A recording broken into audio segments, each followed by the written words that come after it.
snow now to Greg Chappell. So Greg Chappell away, turned nicely off his legs, which brings him a single to John Price, the fieldsman at long leg. 45 for 2, Australian total, Price to Chappell. That's beaten Illingworth, mid-off, forced away very handsomely off the back foot. He'll cut it off in. And Stackpole caught by Gifford at square leg, trying to hook a short one from Price.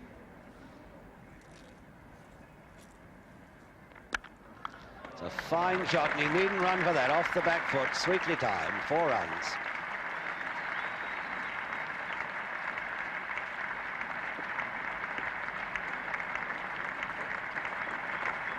The 100 up then for 4 wickets.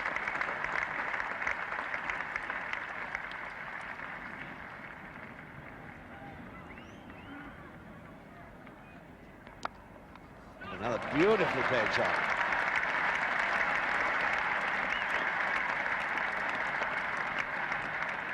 That was superbly well timed, standing up on his toes and turning the wrist on it, flicking it away just in front of square. With D'Oliveira coming in, had a fairly lengthy spell, 12 overs straight off before tea. And once again, Chappell right into his stride, timing that beautifully, forcing it away off the back foot, wide of mid-on.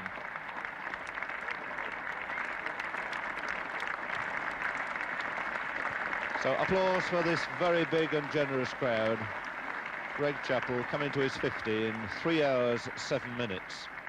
Coming in this time from the pavilion end.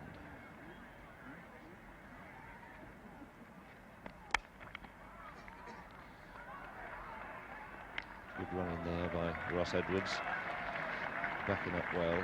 Chappell in some doubt as to whether it takes a single, but Edwards answering his call well, brings up the 150.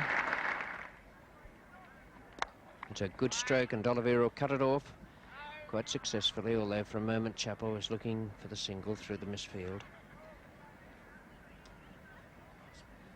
Chappell has extended his stroke play here today. He started off very slowly, a long time on 14, over 50 minutes, and then he started to play very well off the back foot. Having done that, he then launched into a series of front foot strokes, and he's looking quite good. It's Mike Smith. It's quite safe. It wasn't a particularly good stroke. It's gone for 4 runs, but Chappell was never over it. It was never inside the line. That's a better looking stroke, and it's nicely fielded too. Tony Greig, the man, Illingworth bowling to Greg Chappell. And Gifford, the fieldsman, they'll look for 2 here, but shouldn't go for it. D'Oliveira, banking on the fact that they wouldn't go, slowed up. And in fact, they got it. And didn't know that Illingworth was particularly happy with D'Oliveira's movements there.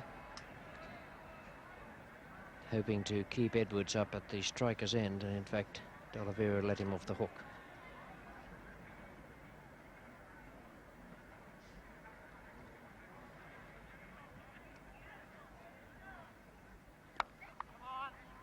Tony Greig.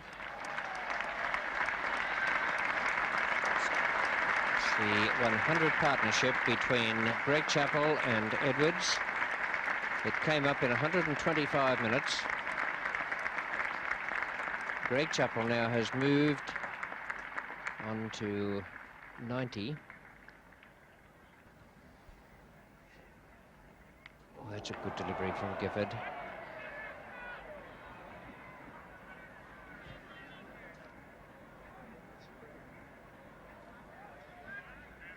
Good delivery there from Gifford.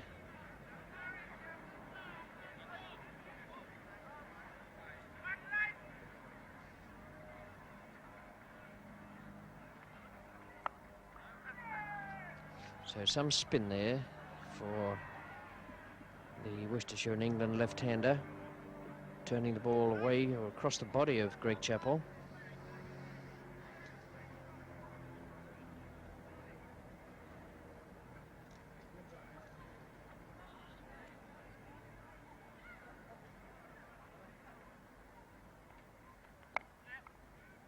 Boycott, and Edwards will have to be quick there. quite safe. He had to scurry in the end. But it was good running, good feeling by Boycott, who sensed that Edwards was a fraction slow to start. Edwards a very quick mover in the field.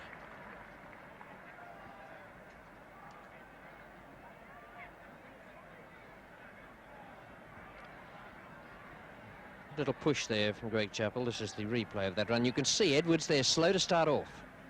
Boycott comes in. Edwards has made his ground. Greg Chappell has gone on to be 94 not out. He's at the non-striker's end. Edwards takes strike to Illingworth.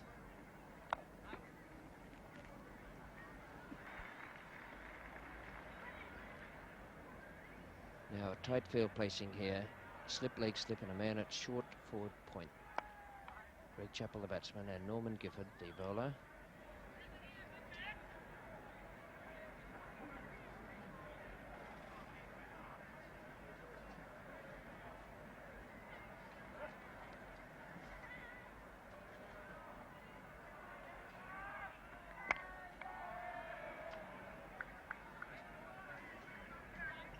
Greg Chappell needs 5 for his 100. I think he'd be more intent at the moment on getting through the evening without losing any more wickets.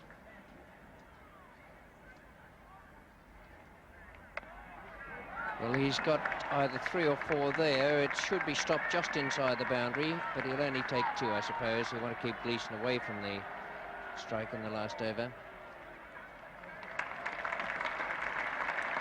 Takes Greg Chappell now on to 97.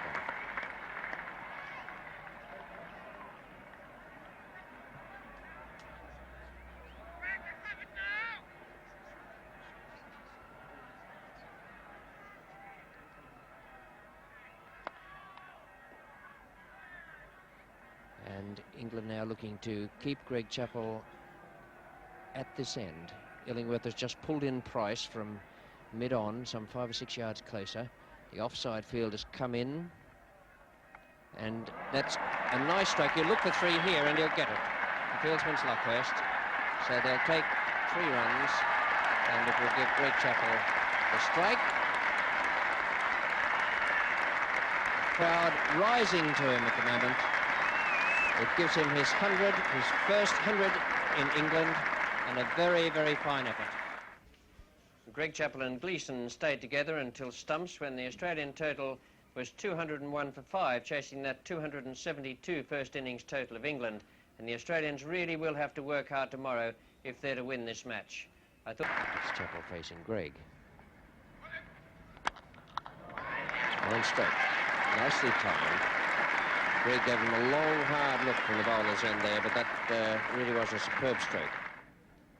It's a fine shot. Lovely stroke that. Boycott won't cut that off, I don't think. Just clicking into the fence now. It runs down the slope there. Snow has 3 for 46 at the moment, and he's bowling to Greg Chappell. Fine stroke. John O'Vera, the man after it. It'll be 3 runs.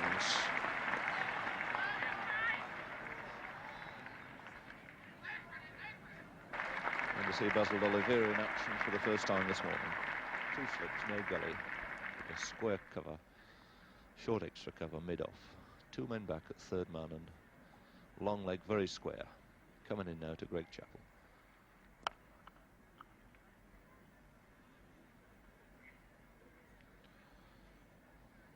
Always gets a round of applause when he comes on to bowl and when he comes into bat. Extremely popular cricketer with the English crowds. Fully aware that he's pulled England out of trouble so many times. And he's done it again. A thick inside edge, and Chappell is out. A little bit of fat probably there for Basil D'Oliveira, but he always comes on, always seems to come on and take a wicket exactly at the time that England needed it. They needed it then. Well, this enormous crowd all on their feet. The members in the pavilion all the way around the Mount Stand, the popular side, giving him the just acclaim for a really fine innings. All short of a length, Chappell going to try and force it off the back foot. Thick inside edge and just disturbing that off. I mean, it was my first test match at Lord's. I'd played there before, having been in England for a couple of seasons with Somerset prior to that series. It was always going to be a low-scoring game, so the feeling was that one good partnership, one good innings could make a big difference in the game. It wasn't a wicket that you could score quickly on, and if you're going to score runs, you had to bat a long time, and that was really my mindset, was to get in there and make sure that, unless it was an absolute half volley or a long hop, then I wasn't really going to be trying to hit the ball too hard, just try and work it into the gaps and get the ones and twos and hope the boundaries would come later. But it took a long time for the boundaries to come. The England bowlers bowled well. They had conditions that were still fairly useful for bowling. Crowd rising to him at the moment.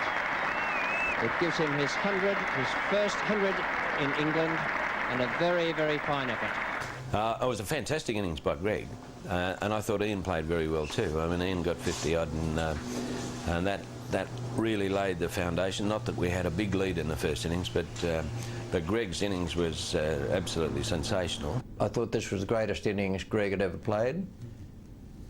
There have been others he's played that have been very good, and I've seen no cause to revise that.